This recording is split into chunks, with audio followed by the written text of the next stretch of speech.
Hello, this is how to identify every other rule based on the natural log, the chain rule, and the addition rule. These are differentiation rules. You see, usually the archetype of the differentiation rule is the proof of the power rule. And the power rule, I'm not sure if that's what it's called. I'm not really good remembering names when the reasons for the things existing is so obvious that they shouldn't have names. But the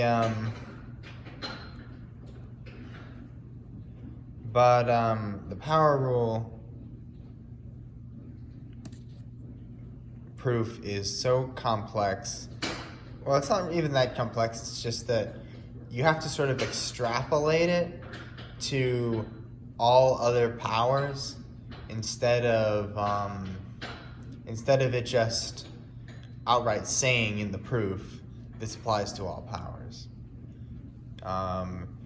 When you try it with very large powers, it gets very unwieldy and hard to do. And I just wanted an all-purpose one. So it starts with the proof of the log. You have basically what you have to have is the derivative of t over dt.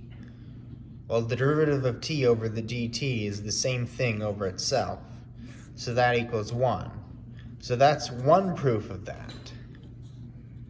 The other way to do it is to break t up into e to the power of the natural log of t. And then you can use the chain rule and get e to the power of the natural log of t times the derivative of the natural log.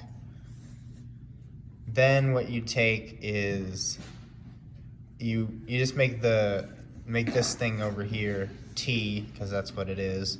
And you have t times derivative of the natural log of t equals 1. And the 1 comes from up here. There's a different reason for that. Now you can just sort of do some algebra and divide the whole thing by t, and you get the natural log, the derivative of the natural log of t is 1 over t. This becomes 1 over t. T times natural log of t becomes natural log of t. Or the derivative of.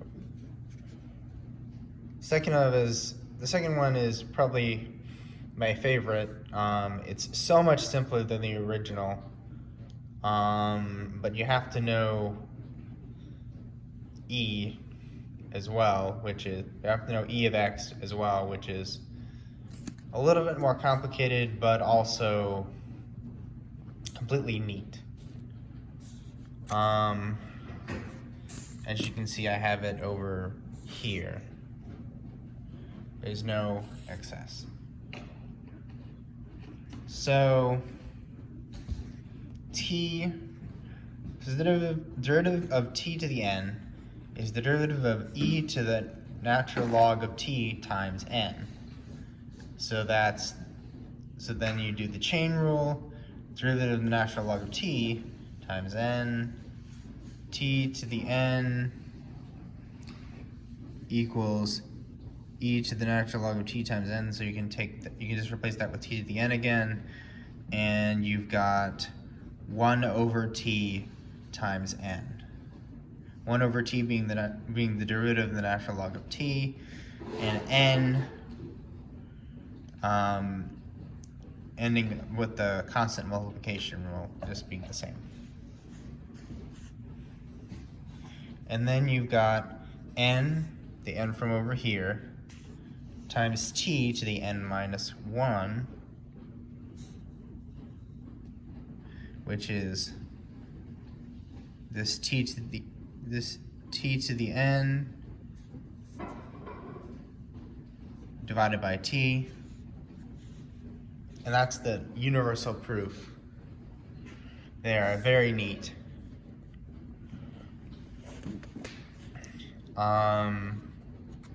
And you've got dt, you've got the multiplication rule, which is dt f t times gt.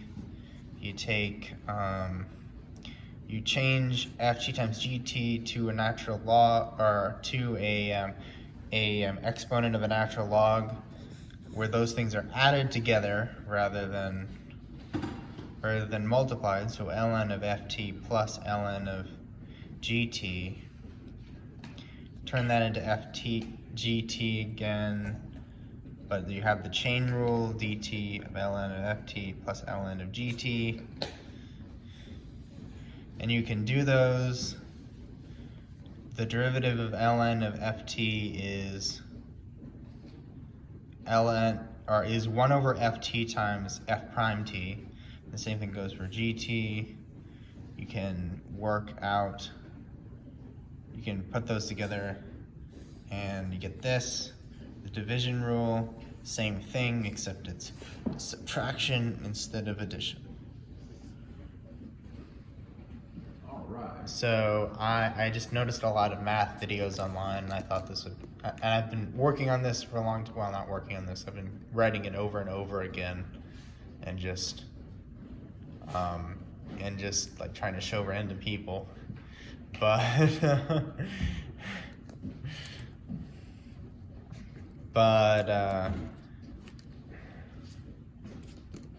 hopefully this is interesting to people.